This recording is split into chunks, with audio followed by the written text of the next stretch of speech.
Climatology कुछ महत्वपूर्ण प्रश्न है जो यूजीसी नेट टीजीटी पीजीटी की परीक्षा की दृष्टि से बहुत ही महत्वपूर्ण है। पहला प्रश्न है, संपूर्ण वार्षिक सूर्यताप की मात्रा सर्वाधिक कहाँ प्राप्त होती है? तो सही उत्तर है भूमध्य रेखा। दूसरा प्रश्न है, उच्चतम तापमान दिन में कब अंकित किया जाता है?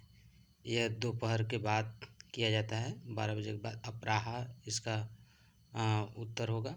वायुमंडल का संगठन क्या है? तो निचले भाग में स्थिर रहता है वायुमंडल का संगठन, जो विभिन्न गैसों का एक निश्चित अनुपात होता है, जिसमें नाइट्रोजन और ऑक्सीजन 98% पाई जाती है और कार्बन का 0.03% होता है। वायुमंडल की जिस परत में पराबैंगनी विकिरण का वर्णनात्मक अवशोषण होता है उसे क्या कहते हैं? तो ओजोन मंडल है। ओजोन मंडल में ही ओजोन गैस इसको पराबैंगनी विकिरण को अवशोषण करती है, जो समताप मंडल में पाई जाती है 20 से 25 किलोमीटर की ऊंचाई पर। समताप मंडल की ऊपरी सीमा को क्या कहा जाता है? तो इसका सही उत्तर है स्ट्रेटोपाज। और रेडियो तरंगों का परावर्तन करने वाली वायुमंडल की परत का क्या नाम है? तो आयन मंडल है। नेक्स्ट क्वेश्चन है, वायुमंडल का 50% द्रव्यमान कितनी ऊंचाई तक पाया जाता है? तो 5.6 किलोमीटर, 5.6 किलोमीटर है इसका सही उत्तर। सूर्योदय एवं सूर्यास्त के समय आकाश का लाल अथवा नारंगी रंग किससे उत्पन्न होता है? तो यह धूल के कण के प्रकीर्णन के द्वारा होता है, जो सुबह शाम आपको लाल दिखता है या नारंगी। अगला प्रश्न है, सूर्य की किरणों को धरातल पर पहुंचने में कितना समय लगता है? तो इसका सही उत्तर है 8 मिनट, कहीं कहीं 8 मिनट 20 सेकंड भी होता है, तो 8 मिनट है इसका। अगला प्रश्न, भूतल पर प्राप्त सूर्यताप की कुल मात्रा कितनी अणुशक्ति के बराबर होती है?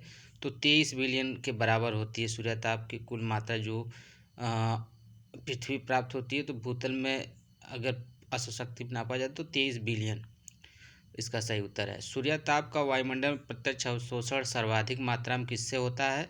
तो इसका सही उत्तर होगा जलवाष्प। जलवाष्प जो है प्रत्यक्ष अवशोषण सर्वाधिक मात्रा में करता है सूर्यताप का, जो वायुमंडल में प्रत्यक्ष रूप से।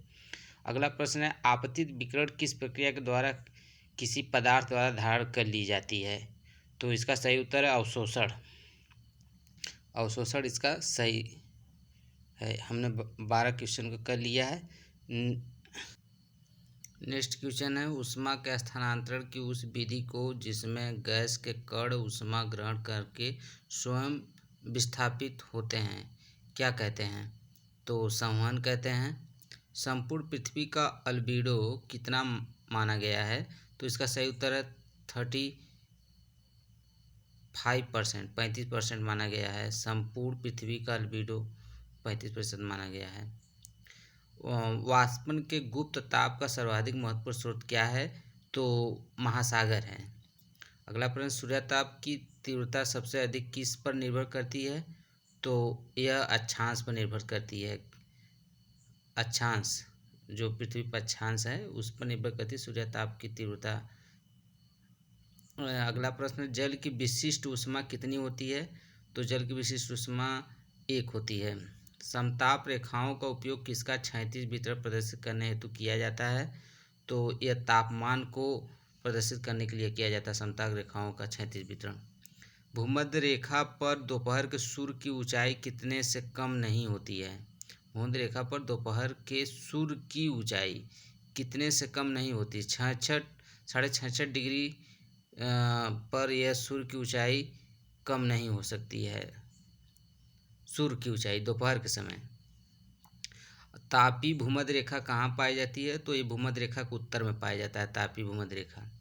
पृथ्वी का शीत ध्रुव कौन सा है? तो पृथ्वी का शीत ध्रुव वर्खोयांश का कहा जाता है, जो रसिया में हो साइबेरियन में ये क्षेत्र है। तापमान की विक्रमणता से क्या तात्पर्य है? तो ऊंचाई के साथ तापमान में वृद्धि है, जो तापमान की विक्रमणता कहलाता है। भूमध्य रेखीय प्रदेश में वार्षिक तापांतर किससे अधिक नहीं होता है? तो 2 डिग्री से 0 डिग्री से अधिक नहीं होता भूमध्यरेखीय प्रदेश में वार्षिक तापांतर। तापांतर का मतलब ताप में कितना अंतर आया है, ठीक है, चाहे वो वार्षिक हो या मासिक या दिन का हो, तो सुबह शाम का। नेक्स्ट क्वेश्चन, शुष्क रुद्धोष्म ताप ह्रास दर प्रति किलोमीटर कितनी होती है? तो 10 डिग्री सेंटीग्रेड होती है। शुष्क रुद्धोष्म ताप ह्रास दर प्रति किलोमीटर 10 डिग्री सेंटीग्रेड होती है। प्रसमान ताप ह्रास दर प्रति किलोमीटर कितनी होती है?